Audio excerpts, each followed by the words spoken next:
সুপ্রিয় দর্শক, আসসালামু আলাইকুম। নানান নাটকীয়তার পর অবশেষে 11 দলীয় জোট নিজেদের মধ্যে আসন ভাগাভাগি করতে পেরেছে এবং সেটা পাবলিকলি ঘোষণা দিয়েছে। তবে এই জোটটি এখন পর্যন্ত এই ঘোষণা দিতে পারেনি তাদের কোন প্রার্থী অর্থাৎ কোন দলের কে কোথায় নির্বাচন করবে। সেটা দিতে হয়তো সম্ভবত আরও 1-2 দিন লাগতে পারে। তবে আমার কাছে 4টি দলের তথ্য রয়েছে যে 4টি দলকে যে 60টির মতো আসন দেওয়া হয়েছে তাদেরকে কোথায় নির্বাচন করছে এই তথ্যটা আমার কাছে রয়েছে, আমি আপনাদেরকে সেটাই জানাবো। তার আগে একটু বলে নিই ওই 4টি দলকে। ওই 4টি দল হলো এনসিপিকে যে 30টি আসন দিয়েছে তাদেরকে কোথায় নির্বাচন করছে, খেলাফত মজলিসকে, বাংলাদেশ খেলাফত মজলিসকে যে 20টি আসন দেওয়া হয়েছে তারা কোন কোন আসনে নির্বাচন করছে সেটি, এলডিপির 60টি আসনের তথ্য এবং এবি পার্টির 4টি আসনের তথ্য আমার কাছে রয়েছে। সেটাই আপনাদেরকে জানাবো। তার আগে একটু বলে নিই, যদি আপনারা জানেন যে আসন বন্টনটা কিভাবে হয়েছে। আপনারা জানেন যে বাংলাদেশ ইসলামী আন্দোলন শেষ পর্যন্ত আসেনি, আসবে কিনা এটা নিয়ে সন্দেহ রয়েছে। তবে তাদের জন্য 47টি আসন খালি রাখা হয়েছে, অর্থাৎ যে আসন ভাগাভাগি করা হয়েছে 253টি আসনে ভাগাভাগি করে নিয়েছে 10 দল, 47টি আসন কেউই নেয়নি। এটা ইসলামী আন্দোলনের জন্যই রাখা হয়েছে এরকমটা বলা হচ্ছে। এই যে বাকি 253 আসনের মধ্যে 179টি জামাতের, এর মধ্যে নাগরিক পার্টির 30টি, বাংলাদেশ খেলাপথ মজলিসের 20টি, খেলাপথ মজলিসের হলো 10টি, লিবারেল ডেমোক্রেটিক পার্টির 60টি, এবি পার্টির 3টি, ডেভেলপমেন্ট পার্টি, নিজাম ইসলাম পার্টির 2টি করে, টোটাল 253 আসন।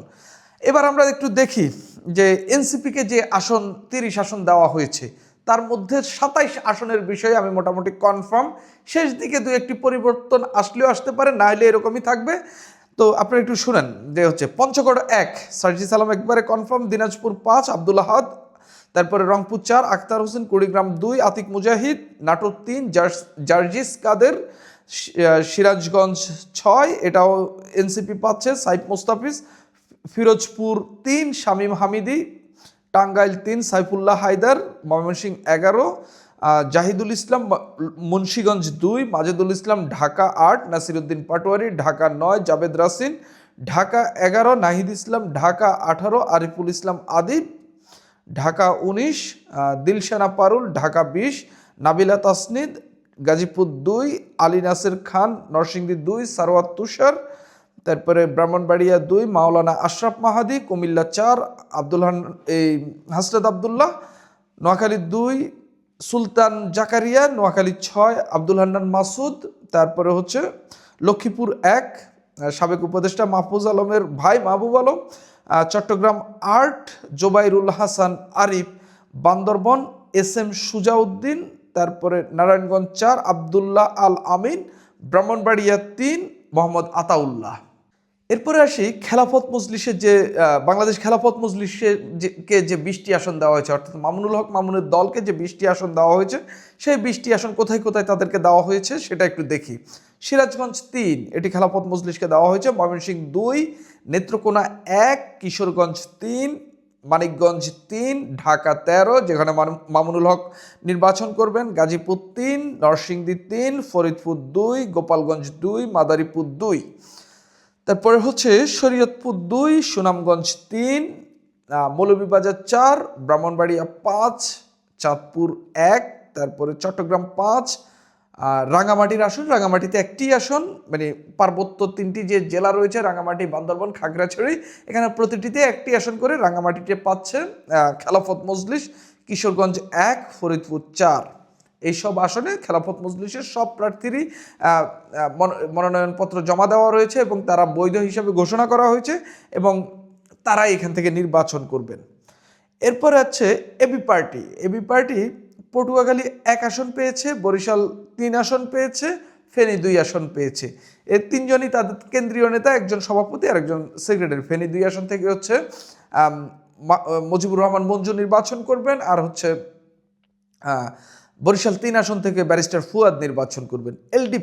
এলডিপির আসন নিয়ে খুবই উচ্চাকাঙ্ক্ষা ছিল, বিএনপি থেকে 3 আসন পাচ্ছিল, নেগোসিয়েশন করলে হয়তো আরও 2-1টি আসন বাড়তো, মন্ত্রিত্ব পাওয়ার এক ধরনের কনফার্মেশন ছিল। তারপরেও জামাতের জোটে গিয়ে শেষ মুহূর্তে যোগ দিলেন, কিন্তু সেখানে গিয়ে খুব বেশি আশানুরূপ সিট তিনি কর্নেল অলি আহমেদ পেলেন না, 60টি আসন পেয়েছে।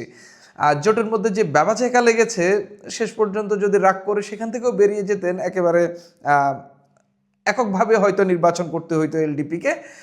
শেষ পর্যন্ত এই ৭ আসন মানে তিনি বিএনপিতে অসম্মান তো হচ্ছেন বিদায় জামাতের জোটে গেলেন, একজন মুক্তিযোদ্ধা জামাতের জোটে গিয়ে যোগ দিলেন এবং যোগ দেওয়ার ফলে তাকে বিএনপি যে ৩টি আসন বা ৪টি আসন দেওয়ার কথা ছিল বা ৫টি আসন দেওয়ার কথা ছিল, সেখানে তিনি জামাতের এই জোটে কিংবা ১১ দলীয় জোটে গিয়ে তিনি ৭টি আসন পেয়েছেন। খুব বেশি লাভ করতে পেরেছেন কিনা সেটা আপনারা একটু হিসাব নিকাশ করে নিয়েন। তার উপর এখানে ৭ আসন পাওয়া, বিএনপিতে ৩ আসনে ছাড় পাওয়া কি একই কথা হলো কিনা? কেননা আপনার বিজয়ের কনফার্মেশন বা জয় পাওয়াটা কোন জায়গাতে আপনাকে বেশি এগিয়ে রাখবে সেটাও একটু দেখার বিষয় রয়েছে। তো এলডিপিকে যে ৭টি আসন দেওয়া হয়েছে সেই ৭টি আসন একটু দেখি আমরা কোনটা। ময়মনসিংহ ৮-১০, এর মধ্যে ৮-১০ নম্বরে হচ্ছে তাদের একজন কেন্দ্রীয় নেতা এস এম মোর্শেদ নির্বাচন করবেন। এটা আগেরই জানার কথা ছিল। বিএনপির জোট থেকেও তিনি যদি আসন পাইতেন তিনি নির্বাচন করতেন। চাঁদপুর ২ এবং চাঁদপুর ৫ এই দুটি আসনেও এলডিপি প্রার্থী দিচ্ছে, জামাতের জোট থেকে এই দুটি আসন পাচ্ছে। ভোলা ২ এই আসনটিতেও এলডিপি পাচ্ছে। চট্টগ্রাম ১২ এবং ১৪, এর মধ্যে ১৪ নম্বর চট্টগ্রাম ১৪ হলো কর্নেল অলি আহমেদের এলাকা এবং তিনি এর আগেও ওইখান থেকে এমপি নির্বাচিত হয়েছিলেন। সম্ভবত এক জায়গা থেকে তিনি, এক জায়গা থেকে তার ছেলে বা কেন্দ্রীয় কোনো এক নেতা নির্বাচন করবেন। এই হইল ৬০টি আসনের হিসাব নিকাশ। এনসিপির বাকি ৩টির মানে অনেক অ্যাজাম্পশন রয়েছে, তো তাদের কেন্দ্রীয় নেত্রী রয়েছেন, যেমন জালকাঠি ২ আসনে মাহমুদা মিতু পাবেন কিনা, নাকি হচ্ছে জামাতের ওই নেতা বিএনপি থেকে যোগ দিলেন যে ফয়জুল হক তাকে দেওয়া হবে, এটা নিয়ে এক ধরনের নেগোসিয়েশন কথাবার্তা চলছে আর কি। তো কিছু আসন নিয়ে মোটামুটি কনফিউশন থাকার কারণে আমি সেগুলো উল্লেখ করি না। মোটামুটি চূড়ান্ত সেগুলো আমি আপনাদের সামনে তুলে ধরেছি। শেষ পর্যন্ত এনসিপিকে হয়তো এই ২৭ আসনেও সীমাবদ্ধ রাখতে পারে, আবার ১-২টি আসন বাড়াইতেও পারে, ৩০টিও করে দিতে পারে, যে কোনো কিছু ঘটতে পারে যদি মিয়া বিবি রাজি কেয়া কারেগা কাজী এরকম আর কি কথাবার্তা। তো এনসিপি যদি খুশি থাকে বা রাজি থাকে বা জামাত যদি বুঝাইতে পারে বা যদি বুঝিয়ে যদি আরও দুটা নিয়ে নিতে পারে, মানে এটাই আলটিমেট না আর কি। এখানে চেঞ্জেসের আর আগামী ২-১ দিনের মধ্যে ছোটোখাটো চেঞ্জেসের সুযোগ কিন্তু থাকছে।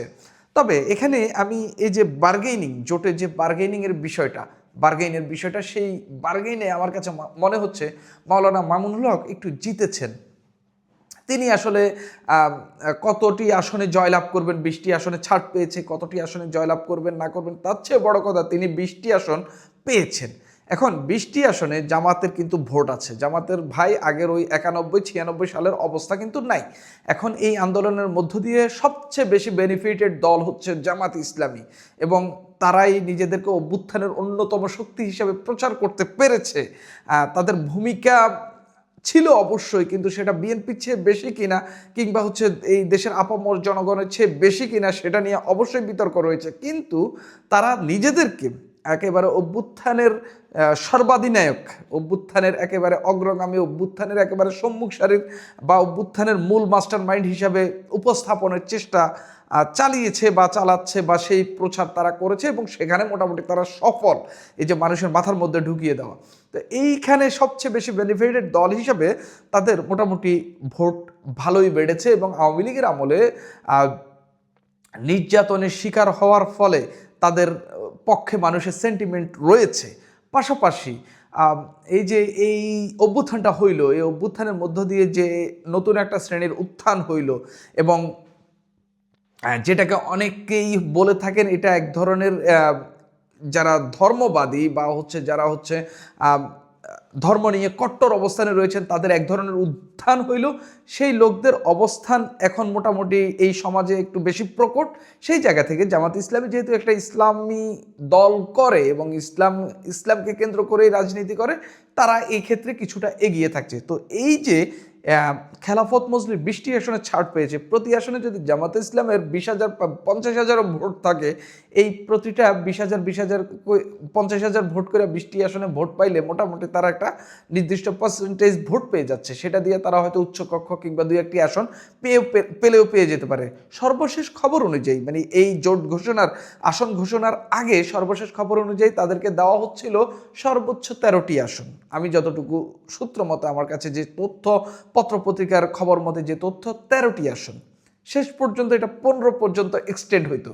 কিন্তু মাওলানা মামুনুল হক কন্টিনিউয়াসলি প্রেশার ক্রিয়েট করে যাচ্ছেন এবং তিনি নোশনটা এই জোটের মধ্যে সবার আগে বেরিয়ে যাওয়ার কথা বলেছিলেন তিনি, এবং তার নোশনটা এমন ছিল যে হচ্ছে তিনি ইসলামী আন্দোলনের সঙ্গেই আছেন, ইসলামী আন্দোলন বেরিয়ে গেলে তার দলও হয়তো এখান থেকে বেরিয়ে যেতে পারে। সেই চাপটা ক্রিয়েট করে শেষ পর্যন্ত এখান থেকে 20টি আসন আদায় করে নিল, অর্থাৎ আরও 15 থেকে 5টি আসন আদায় করে নিল। তিনি এমনও বলেছেন যদি হচ্ছে জোটে 15 আসন সমঝোতা হয় আমরা সেই 15 আসন নিব, বাকি আসনে আমাদের প্রার্থী থাকবে, এরকম কথাবার্তাও তিনি বলেছিলেন। সেই জায়গা থেকে এই বার্গেনিংয়ে, এই নেগোসিয়েশনে মোটামুটি আমার কাছে মনে হচ্ছে তিনি মোটামুটি জিতেছেন।